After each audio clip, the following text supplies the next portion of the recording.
Saudara putra sulung dan menantu Presiden Jokowi akan menerima tanda kehormatan Satya Lancana Karya Bakti Praja Nugraha. Penghargaan akan diberikan pada puncak peringatan Hari Otonomi Daerah di Surabaya, Jawa Timur. Pada puncak peringatan Hari Otonomi Daerah besok, Presiden Jokowi akan memberikan penghargaan Satya Lancana Karya Bakti Praja Nugraha kepada sejumlah kepala daerah, termasuk Wali Kota Solo Gibran Rakabuming Raka dan Wali Kota Medan Bobi Nasution. Keduanya merupakan putra sulung dan menantu dari Presiden Jokowi. Ada Bukoviva dapat gubernur, ada Medan, ada Bojonegoro, ada Surakarta, Solo, ada lagi Banyuwangi. 15 pokoknya, 15 kabupaten. Menurut pengamat politik Ujang Komarudin, meski ada standar penilaian, penghargaan kepada anak dan menantu Presiden, publik menilai ada unsur nepotisme di dalamnya. Ya, kalau saya sih sejatinya harus dihindari ya.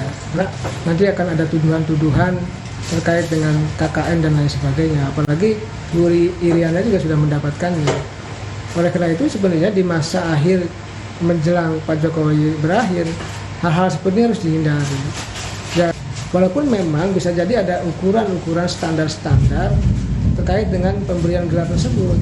Tetapi kalau gelar itu diberikan kepada anaknya, kepada menantunya, gitu ya, kepada keluarganya, itu kan menjadi problem, menjadi persoalan, menjadi pertanyaan publik. Oleh karena itu sebenarnya ya saya melihatnya kurang cocok, kurang pas ya kalau diberikan kepada anaknya ataupun menantunya. Satya Lancana Karya Bakti Praja Nugraha merupakan penghargaan untuk kepala daerah dalam menyelenggarakan pemerintahan.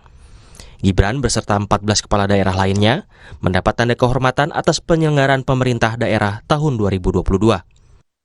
Tahun ini ada 15 kepala daerah yang akan menerima tanda Satya Lancana Karya Bakti Praja Nugraha. Rinciannya 1 gubernur, 6 wali kota, dan 8 bupati.